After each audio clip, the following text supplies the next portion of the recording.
Get ready, Staten Island. The Ferry Hawks are back at SIUH Community Park July 7th to the 12th for a 6-game series against the High Point Rockers. Tonight, first pitch is at 6:30. It's Thirsty Thursday with $5 Bud and Bud Light drafts. Friday, July 10th, first pitch is at 7 p.m. May the Force be with you on Star Wars Night with post-game kids glow around the bases with special lightsaber training packs. Visit ferryhawks.com now to lock in your seats.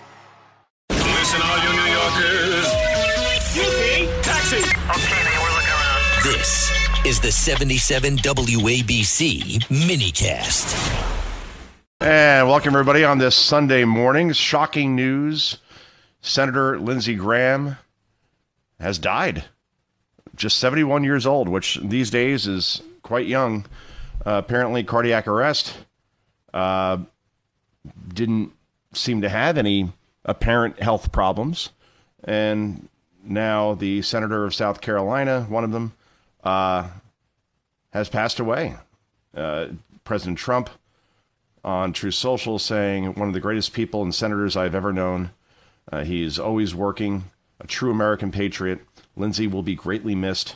Details and arrangements to follow. So sad. President Donald J. Trump. So, look, here's what I know about Lindsey Graham.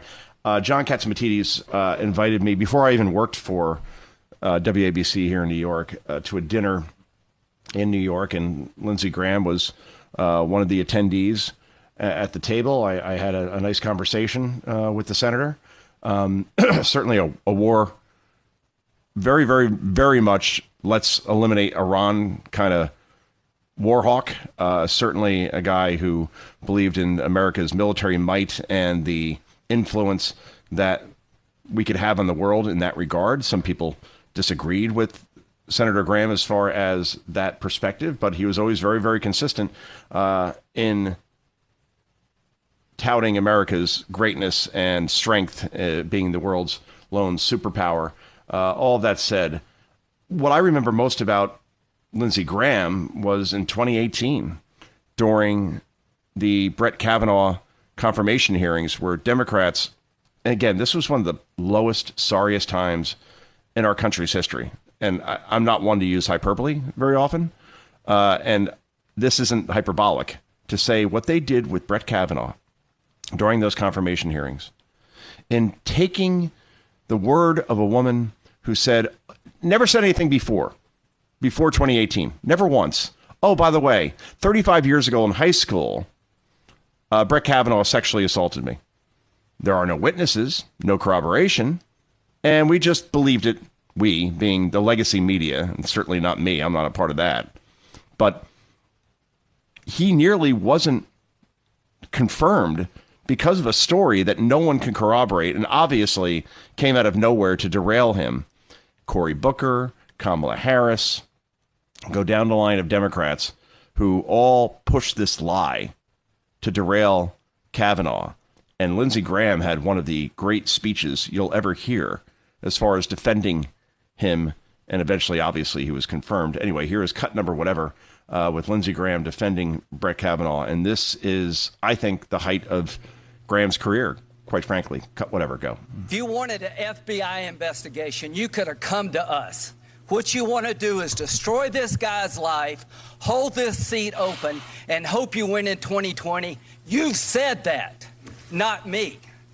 You've got nothing to apologize for. When you see Sotomayor and Kagan, tell them that Lindsey said hello, because I voted for them. I would never do to them what you've done to this guy. This is the most unethical sham since I've been in politics. And if you really wanted to know the truth, you sure as hell wouldn't have done what you've done to this guy. Yep.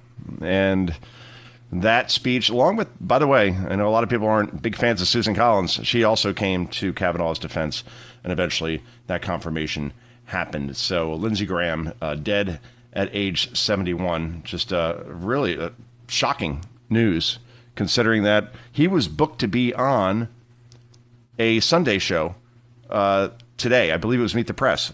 Like, that's how out of left field this happened. And of course, now we see, unfortunately, the conspiracy theorists saying, boy, there's something very, very wrong about this. There's something very suspicious about this. No, it's called cardiac arrest. It can happen out of nowhere.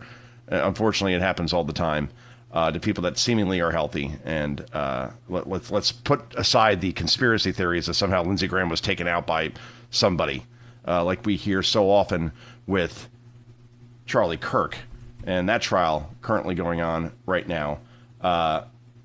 And I mean, Candace Owens is just one of the worst people on the planet. All right? One of the worst people on the planet. The way she talks about this as if she only has information on how Charlie died and no one else did. And then, look, here are the facts, all right? A kid named Tyler Robinson, 20 years old, at Utah Valley University on September 10th of last year, shot and killed Charlie Kirk, shot him in the neck. There is overwhelming evidence that he did this.